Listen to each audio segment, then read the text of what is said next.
It may surprise some of you to learn that there are still games being made for the Game Boy and Game Boy Advance. Though nothing made by any large studios or Nintendo, indie devs and ROM hackers have been making their own GBA games for years. Now, to play them, you gotta use either an emulator or buy a flash card if you want to play on original hardware. If you wanted an excuse to get back into playing your Game Boy, well, here are 15 best GBA ROM hacks that I've found that you definitely must play.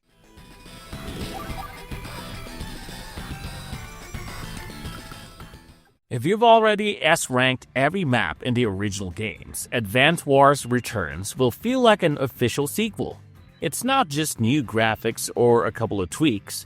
Return has 42 brand new campaign missions and 30 extra war room challenges. It's built on the Advanced Wars 2 engine and reworks the commanding officers to be more balanced and make every CO viable. Instead of waiting for a super CO power, you now fill a single meter and choose between two different abilities when you activate it. And the ability isn't just a regular super, but becomes more of a tactical decision. Do you go for the heal to play defensively or the movement boost to rush your opponent? It even has a dedicated multiplayer component. They also finally fixed the naval combat. Ships are cheaper and missiles actually have 6 movement now, so they aren't completely useless sitting ducks. Fire Emblem Vision Quest 2021. Vision Quest tops every other Fire Emblem ROM hack due to its insane ambition. It's not a hack, it's practically a full, complete retail game. This isn't just some additional maps or challenges, but rather a completely original storyline. 34 custom chapters and an insane 62 recruitable units. For context, that's roughly the same length as the official Blazing Blade campaign. The level design is also professionally done, better than a lot of even the official maps. While official games sometimes suffer from empty spaces or enemy spam in the late game, Vision Quest features tight, puzzle-like map layouts that force you to think many moves in advance. It's honestly one of the best strategy games I've played. Even if you're not a Fire Emblem fan, the level design alone is worth playing.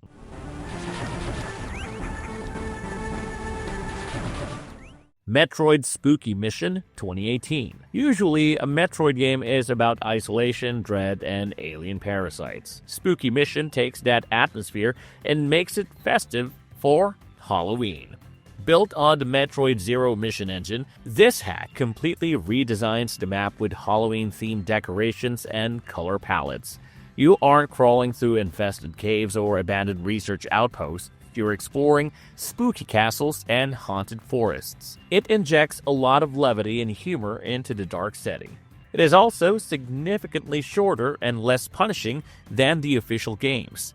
It's not designed to be a full experience, it's more of a fun, abridged Metroidvania adventure that you can finish in an afternoon. I've seen mentions of a super secret ending that is apparently nearly impossible to find without a guide, and supposedly it's a bit not safe for work. So seek out at your own risk. Pokemon Ash Gray 2015. There was always a disconnect between the Pokemon games and the TV show. Pokemon Ash Gray finally fulfills that childhood fantasy of finally getting to play as Ash Ketchum. As the name implies, this hack completely rewrites Fire Red to match the plot of the original anime Season 1 episode for episode.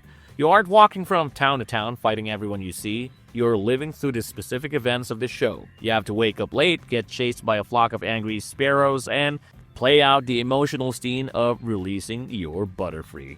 It doesn't just cover the Indigo League, it includes events from early movies as well. You also have some role-playing and gameplay, as you can make slightly different choices for Ash, and also build your own completely unique Pokemon team in a bid to outdo Ash. Fire Emblem The Last Promise 2013. The Last Promise wasn't just another hack or mod, it was the first fully completed original English Fire Emblem hack ever released. This project showed that fans could build an entire campaign from the ground up, and it inspired many other ROM hacks such as Vision Quest. It takes place on a brand new continent called Solum, which is completely separate from the official Nintendo canon. You aren't replaying Elliewood's story here. There's a dedicated cast of original characters, custom classes, and a complex and deep political plot that involves a distinct conflict between four nations. The writing aims for a darker, more mature tone than the official games. Don't go near. It features twists that actually have weight, and unlike Advance Wars, when your units die here, they're gone forever. It also features a ton of custom music ported into the GBA sound font, which gives it a unique identity.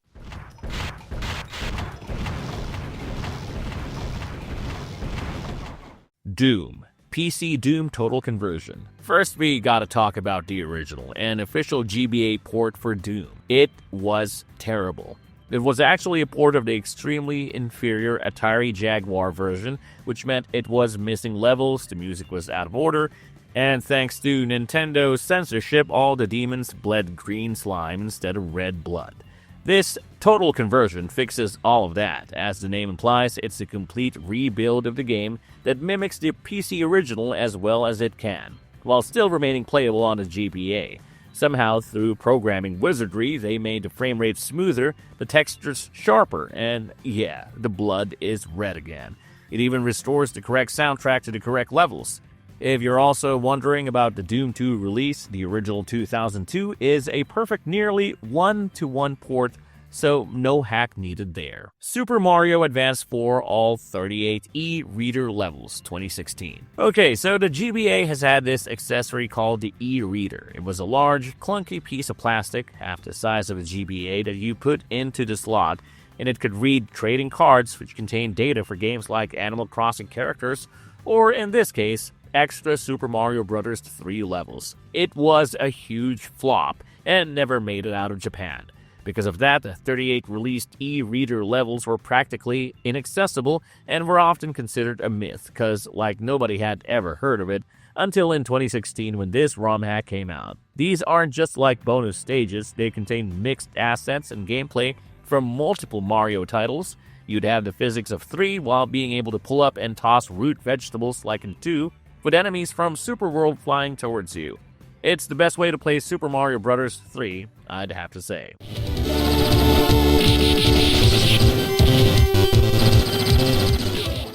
Final Fight 1 Arcade Remix 2020. Final Fight always had a rough time on home consoles. The SNES version was infamous for cutting an entire character and removing the industrial area stage entirely. When it finally hit the GBA in 2001, it was mechanically solid, but a lot of it was wrong. Because the original GBA didn't have a backlit screen, developers had to crank up the brightness and saturation just so you could see the sprites under a lamp. But playing that on a Game Boy SP modern screen or emulator today looks terrible. Final Fight 1 Arcade Remix fixes the gamma and restores the moody, dark aesthetic of the original. The modders also went and repaired the character details, restored cut content, and heavily improved the soundtrack from tiny and teeny to a nice chip tune. Alongside the unlockable Street Fighter Alpha versions of Cody and Guy, this is probably one of the most definitive versions of Final Fight. Pokemon Unbound 2020. Pokemon Unbound is largely considered to be the god-tier best Pokemon game you can play. This isn't a mere modification of Fire Red, it is a complete deconstruction and rebuild of the engine to make it do things that I didn't think the GBA was capable of doing. Set in the new region of Boreas, it offers a high-end RPG experience that the official games never went near. It has awesome customizable characters and, most importantly, selectable difficulty. If you wanted to breeze through by just selecting Ember for every fight, play on Easy. If you want a challenge where you have to use competitive Pokemon strats, play on Insane. It has a full day and night cycle, schedules, daily events, side quests, Dynamaxing, max raids, so much content that I literally don't have time to discuss it. Let's move on to the next game.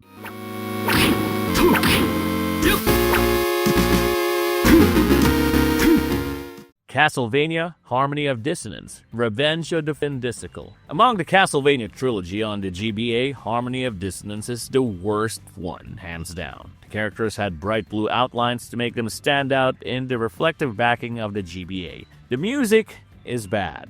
This ROM hack starts with the usual better color palettes and visuals for backlit screens, but also that it gets wild. This mod allows you to play as Simon Belmont, of course, but also Mario and Mega Man as well. It's when I saw this roster that the title Revenge of the Findistical made sense to me. It's nonsense. Balderdash. Harmony of Dissonance couldn't be fixed, so let's throw Mario and Mega Man in there and turn it into a so bad it's good type of vibe. Playing as Mega Man in a gothic castle, blasting hordes of demons is pretty funny and pleasantly surprising. I recommend this one purely for the fun of the mashup. Final Fantasy Tactics Advanced Battle 2020. Final Fantasy Tactics Advance is already a massive game. Between the law system and the endless job class grinding, you could easily sink 100 hours into the base game alone, insane for a GBA game actually. Advanced Battle somehow managed to inject Pokemon, of all things, into the formula. In the original game, monsters were just XP containers, things you beat to get loot. This hack changes the entire dynamic by letting you capture them, recruit them, and teach them abilities. It turns a tactical strategy game into a creature collector. This completely changes the game, expanding your options significantly. You aren't building a squad of just bangas, but you can roll up with a team of flans, wolves, and redcaps. It completely changes and refreshes the formula, adding many more hours of game time.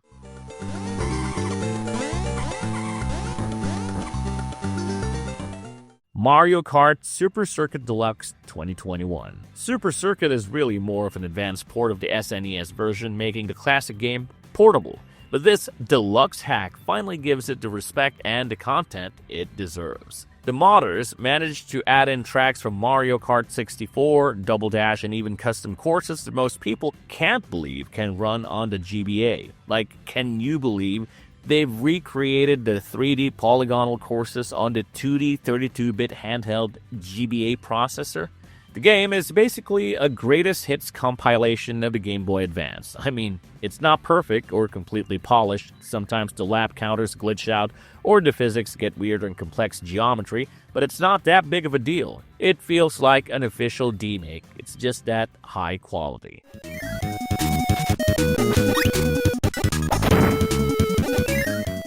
Kirby Nightmare in Dreamland Plus 2017. Kirby games are delightful, adorable, and generally about as difficult as folding an origami crane.